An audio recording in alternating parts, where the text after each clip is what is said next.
delighted to introduce my next guest, Dr. Les Henry.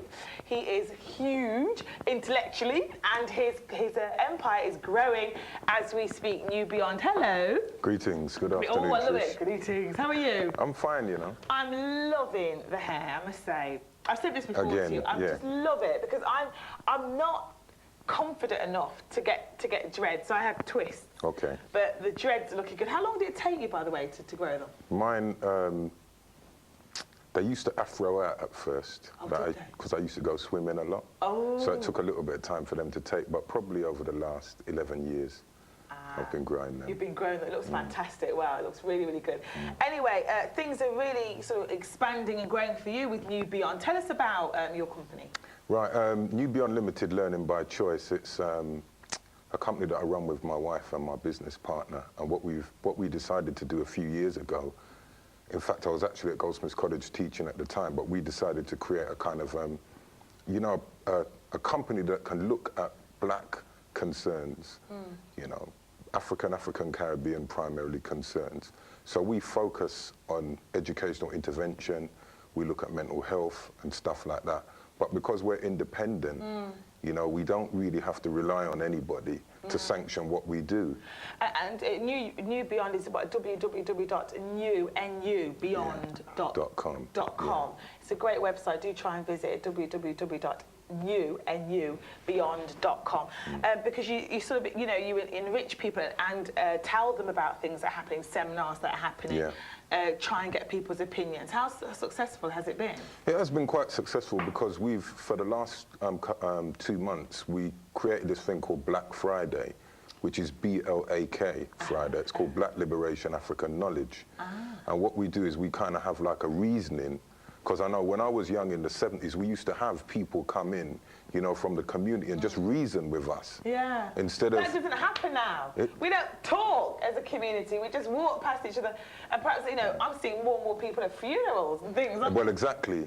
Why is it that we can gather, you know, at funerals and not to celebrate how we're trying to live, or liberty, as Rastafari teaches?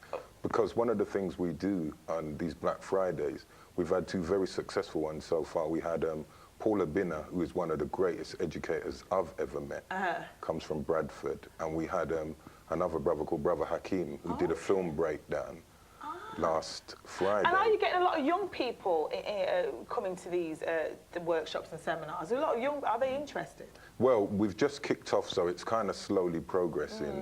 And we're just in a small institute. If you check our website, you know, it has full information on there under the events page. But what we're really trying to do is, because next year is the so-called 200th year commemoration of the so-called abolition of the so-called slave trade. Oh, no, here we go. I love it. So cool, so cool. So well, the reason is because, one, I sent out an email before Christmas telling people why we created Black Friday. And one of the reasons was because we knew that one bag of foolishness is going to be spoken over the next year.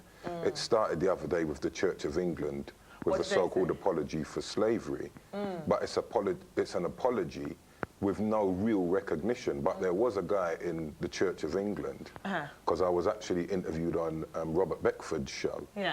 And the Birmingham guy, the Birmingham guy. I tell you what's amazing, because, you know, obviously, you know, I'm trying to get your opinions on this as well, is that I was speaking to my nephew. He's 9. And, well, actually, it was my nephew. It was a friend of my son's, to get it completely right, at school, and he was about 9. And he was black, and he didn't know what slavery meant. He had no idea what I was talking about. It was quite shocking. Do let me know if you tell your children, you know, white or black parents I'm obviously talking to, do you tell your children about slavery? Is it something that you think they should know about? I mean, a lot of children know about the Holocaust and what happened to the Jews. Do let me know, 0871 990 4148, because slavery is just, it seems to be more and more distant from the things that we talk about. And yeah, it's central to the way how we look at each other. I mean, look at the damage we do through skin bleaching, through, you know, denying ourselves who we are.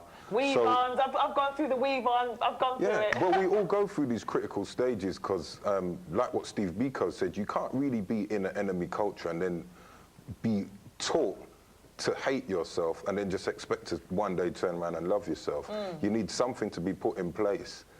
Because we need that kind of process. And what I was saying about the so-called abolition of the slave trade, is who was in the trade and who was being traded. I don't remember Africans being equal partners, no matter what people say. So was it even a trade? Yeah. We need to think about these things. I know some people will say, you know, come on, Dr. Les, slavery happened, let's move forward. It's not a case of you can look back, you can't, you know, redo history. Yeah. Let's just move forward and get on with it. And that's why I have no idea how much the Jewish community spend, but let's just think realistically, and let's say that every year they probably spend, what, let's say 20 million upholding what, the Holocaust Museum in the States. Why? Because never forget. If you don't forget, then you're in a better position to ensure it won't happen again. Good point. If you forget, it will happen again, because what's the old cliche? History repeats itself. But also, a lot of people will say, well, I'm not being funny, you know, black people, African, Caribbean people, we don't really get together. We're not really, you know, it's so hard to get us motivated to talk about these things. I mean, you must well, a lot of, but because, think about it, we're members of the human family, we all share certain concerns. Sometimes it's the case of, let's keep our heads low and just get on with it. We know we're under pressure. You know, white working class people, I can present the same kind of arguments on their behalf if I was white working class, which I'm not. I ain't any class. Okay. That's another discussion for another time. No, I think it's tremendous what you're doing, and I think I'd like to find out from you about the whole slavery thing as well. You know, please join in as part of our debates that we're talking about. I think as well, it's great that, you know, people like you walk the walk, don't just talk the talk. You're out there, you're trying. And yourself. You're because you know, I have to cut you, but I remember when I read your article, I think it was last year or the year before. Yes, the New Nation. You know, I just said it's fantastic, because sometimes we have to realize that, you know, not everybody can take on that mantle and say, I'm going to just walk the walk instead of talking the talk. Yeah. But I think when we do have the courage to do that, we should be celebrated. Yeah, we should. It's an honor for me to come on this program. Oh, that's lovely. Oh, that's lovely. And there are many that I won't go on, and I'll tell you that straight away. Yeah. On mainstream TV, I've been offered. I won't go, because I'm not going to go out there and get destroyed. Yeah, it's very interesting, isn't it? Because, I mean, you know, people who watch TV think, oh, it's dead great, they're on BBC One or ITV. Yeah. But then you look at the Crouches. Oh, yes, let's not talk about the Crouches, the black comedy, the BBC comedy. Yeah, that was pretty bad. It was pretty bad. But, I mean, you know, do you sometimes get so frustrated that things aren't sort of moving on as quicker, you know, when there's not sort of a black prime minister looming, or... I don't even think we need a black prime minister, because even in the sense of politics, what all this Operation Black Vote and stuff, what black voters should do, and my brother, I say my African brother, Minister Hilary Mohammed, who runs the much vilified Nation of Islam, one of the things what he says is, we have political power, and it doesn't matter who you vote for, but if they don't do what you want them to do, you use your vote strategically. Hello? Hello, Trish. Hello, what's your name? Yeah, what's your comment, please? Thanks for calling Bright Talk. Yeah, in fact, I totally agree with my brother beside you there, you know. Dr. Les? Yeah, because what he's saying about slavery, Tricia, I don't know about you in person, Tricia, but I actually put my energy, you know, to try to make so much research that I could lay my hands on.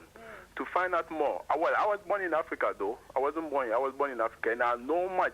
And I know, in fact, what pities me is that sometimes I meet my sisters and brothers, I call them, who were born here, but they say they are Caribbean. I say, no, you are not Caribbean, you are African. And they deny, they say, no, they are not African. I say, how could you, can you bring apple from Africa and come and plant it here, and you say it's not apple anymore? You can't say it's still apple. Beautiful. That's a very good phrase. Because you can bring apple from Africa and plant it in the soil of England and say it's no more apple. I mean, it's England apple. How dare you? You can't make that. That means you lost. You are lost goat. Do you know what? That's the best phrase I have actually heard for a long time. Yeah. Thank you very much for calling. Thank you. Are you like my brother there? Are you interested in finding out more? You know, at the end of the day, you do have that sort of. It takes a certain type of person to go and research about slavery, as you've done.